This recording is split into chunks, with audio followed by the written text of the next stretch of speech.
आज हम व्यवस्था विवरण की पुस्तक में अध्याय 10 का अध्ययन करेंगे। उस समय यहोवा ने मुझसे कहा, पहली पटियाओं के समान पत्थर की 2 और पटियाएं गढ़ ले और उन्हें लेकर मेरे पास पर्वत के ऊपर आ जा और लकड़ी का एक संदूक भी बनवा ले। और मैं उन पटियाओं पर वे ही वचन लिखूंगा जो उन पहली पटियाओं पर थे, जिन्हें तूने तोड़ डाला, और तू उन्हें उस संदूक में रखना।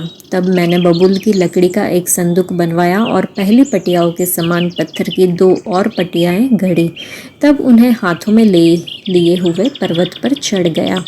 और जो 10 वचन यहोवा ने सभा के दिन पर्वत पर अग्नि के मध्यम में से तुमसे कहे थे, वही वचन उसने पहले के समान उन पटियाओं पर लिखे और उनको मुझे सौंप दिया। तब मैं पर्वत से नीचे उतर आया और पटियाओं को अपने बनवाए हुए संदूक में धर दिया, और यहोवा की आज्ञा के अनुसार वे वहीं रखी हुई है। तब इस्राएली याकानियों के कुओं से कुछ करके मोसेरा तक आए। वहाँ हारून मर गया और उसको वहीं मिट्टी दी गई, और उसका पुत्र एलियाजार उसके स्थान पर याजक का काम करने लगा। वे वहाँ से कुछ करके गुदगोदा को और गुदगोदा से योतबाता को चले। इस देश में जल की नदियां हैं। उस समय यहोवा ने लेवी के गोत्र को इसलिए अलग किया कि वे यहोवा की वाचा का संदूक उठाया करें और यहोवा के सम्मुख खड़े होकर उसकी सेवा टहल किया करें, और जो उसके नाम से आशीर्वाद दिया करे, जिस प्रकार की आज के दिन तक होता आ रहा है। इस कारण लेवियों को अपने भाइयों के साथ कोई नीच अंश या भाग नहीं मिला। यहोवा ही उनका नीच भाग है, जैसे कि तेरे परमेश्वर यहोवा ने उनसे कहा था। मैं तो पहले के समान उस पर्वत पर 40 दिन और 40 रात ठहरा रहा, और उस बार भी यहोवा ने मेरी सुनी और तुझे नाश करने की मनसा छोड़ दी। फिर यहोवा ने मुझसे कहा, उठ और तू इन लोगों की अगुवाई कर, ताकि जिस देश के देने को मैंने उनके पूर्वजों से शपथ खाकर कहा था, उसमें वे जाकर उसको अपने अधिकार में कर ले। अब हे इस्राएल, तेरा परमेश्वर यहोवा तुझसे इसके सिवाय और क्या चाहता है कि तू अपने परमेश्वर यहोवा का भय माने और उसके सारे मार्गों पर चले, उससे प्रेम रखे और अपने पूरे मन और अपने सारे प्राण से उसकी सेवा करे, और यहोवा की जो जो आज्ञा और विधि मैं आज तुझे सुनाता हूँ उनको ग्रहण करे, जिससे तेरा भला हो। सुन, स्वर्ग और सबसे ऊंचा स्वर्ग भी और पृथ्वी और उसमें जो कुछ है, वह सब तेरे परमेश्वर यहोवा ही का है। तो भी यहोवा ने तेरे पूर्वजों से स्नेह रखा और उनके बाद तुम लोगों को, जो उनकी संतान हो, सब देशों के लोगों में मध्य में से चुन लिया, जैसा कि आज के दिन प्रगट है। इसलिए अपने अपने हृदय का खतना करो और आगे को हठीले न रहो, क्योंकि तुम्हारा परमेश्वर यहोवा वही ईश्वरों का परमेश्वर और प्रभुओं का प्रभु है। वह महान पराक्रमी और भय योग्य परमेश्वर है, जो किसी का पक्ष नहीं करता और न घूस लेता है। वह अनाथों और विधवा का न्याय चुकाता और परदेशियों से ऐसा प्रेम करता है कि उन्हें भोजन और वस्त्र देता है। इसलिए तुम भी परदेशियों से प्रेम भाव रखना, क्योंकि तुम भी मिस्र देश में परदेशी थे। अपने परमेश्वर यहोवा का भय मानना, उसी की सेवा करना और उसी से लिपटे रहना और उसी के नाम की शपथ खाना, वही तुम्हारी स्तुति के योग्य है। और वही तुम्हारा परमेश्वर है, जिसने तेरे साथ वे बड़े महत्व के और भयानक काम किए हैं, जिन्हें तूने अपनी आँखों से देखा है। तेरे पुरखा जब मिस्र में गए तब 70 ही मनुष्य थे, परंतु अब तेरे परमेश्वर यहोवा ने तेरी गिनती आकाश के तारों के समान बहुत कर दी है।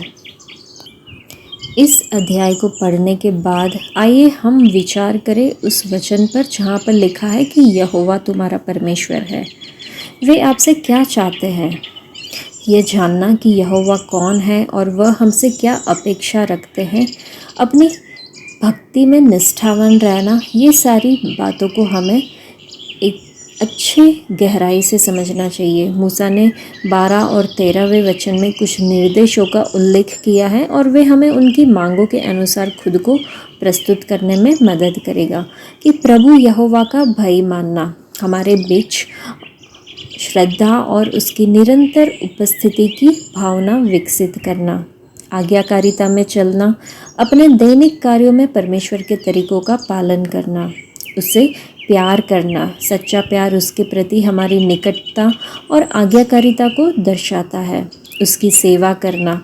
काम ऐसे करें जैसे कि तुम उन्हें परमेश्वर के लिए कर रहे हो। यहोवा परमेश्वर की आज्ञाओं का पालन करना। इसमें सीखने में ईमानदारी और परमेश्वर के नियमों का पालन करने में सावधानी बरतने की आवश्यकता है। परमेश्वर की आज्ञाएं हमारी भलाई के लिए, हमारे लाभ के लिए दी गई है। इन 5 बिंदुओं को व्यवस्था विवरण की पुस्तक में बार बार दोहराया गया है, क्योंकि हम इस्राएलियों की तरह विश्वास की अपनी यात्रा में लापरवाह बनने की प्रवृत्ति रखते हैं। लापरवाही अक्सर पाप का मूल होता है। हमें अपने जीवन में उन क्षेत्रों की बार बार याद दिलाने की आवश्यकता है जहां हमारे लड़खड़ाने की संभावना है। हमें खुद को याद दिलाने की ज़रूरत है पवित्र शास्त्र बाइबल के परमेश्वर के बारे में। सृष्टि की हर चीज़ का निर्माता और स्वामी वही है, जिन्होंने इस्राएलियों को चुना और उनसे प्रेम किया। देवों का भी देव है और प्रभुओं का भी प्रभु है, जो न्यायी और दयालु है। वह परमेश्वर जो सभी प्रशंसा के पात्र है। वह परमेश्वर महान और भयानक कर्मों का करता है। एक परमेश्वर जो अपने वादे निभाता है। प्रिय मित्रों, हर एक सद्गुणों की जड़ स्वयं के हृदय का खतना में निहित है। तो आइए हम अपने आप को जीवित परमेश्वर को भावता, पवित्र, उनको प्रसन्न करने वाले बलिदान के रूप में प्रस्तुत करें। 16वें वचन में लिखा है कि इसलिए अपने हृदय का खतना करो और आज से हठ छोड़ दो। हमें प्रभु के भय में रहना चाहिए, उनकी आज्ञाओं पर चलना चाहिए, अपने पूरे दिल और आत्मा से उसे प्रेम करना चाहिए और उसकी सेवा करनी चाहिए। सर्वशक्तिमान परमेश्वर जिसने सृष्टि की रचना की और वो पूरी सृष्टि का मालिक है, उसने इब्राहिम, इसहाक, याकूब पर अपना प्यार दिखाया क्योंकि वे धर्मी थे। वह उससे प्यार करता था और वह अपने वंशजों और उन सभी के प्रति वफादार है जो उससे डरते हैं और उसकी आज्ञाओं का पालन करते हैं। हमें परमेश्वर की विश्वास योग्यता और उसके प्रति प्रेम का बदला चुकाने के लिए अपने हृदयों के खतने की आवश्यकता है। केवल हमारे दिलों के आध्यात्मिक नवीनीकरण के माध्यम से ही हम उसे प्यार कर सकते हैं और पूरे दिल से उसकी आज्ञाओं का पालन कर सकते हैं। हृदय का खतना पूर्ण परिवर्तन है। परमेश्वर को हमारे जीवन की यात्रा में ड्राइवर की सीट पर बिठाकर हमारे जीवन का नियंत्रण करने के लिए अनुमति देनी चाहिए। यह पवित्र आत्मा ही है जो हृदय परिवर्तन में हमारी सहायता करते हैं। पवित्र आत्मा के हमारे अंदर वास करने के लिए हृदय परिवर्तन या खतना आवश्यक है। जिनमें परमेश्वर का आत्मा वास नहीं करता वे मसीह के नहीं है। इसलिए हृदय परिवर्तन परमेश्वर के संतान बनने के लिए पहला और सबसे महत्वपूर्ण कदम है। प्रभु यीशु ने निकोदेमुस से कहा कि परमेश्वर के राज्य में प्रवेश करने के लिए व्यक्ति को जल और आत्मा दोनों से जन्म लेना जरूरी है। पिता परमेश्वर हम सभी को आशीष दे। आज के लिए इतना ही। धन्यवाद।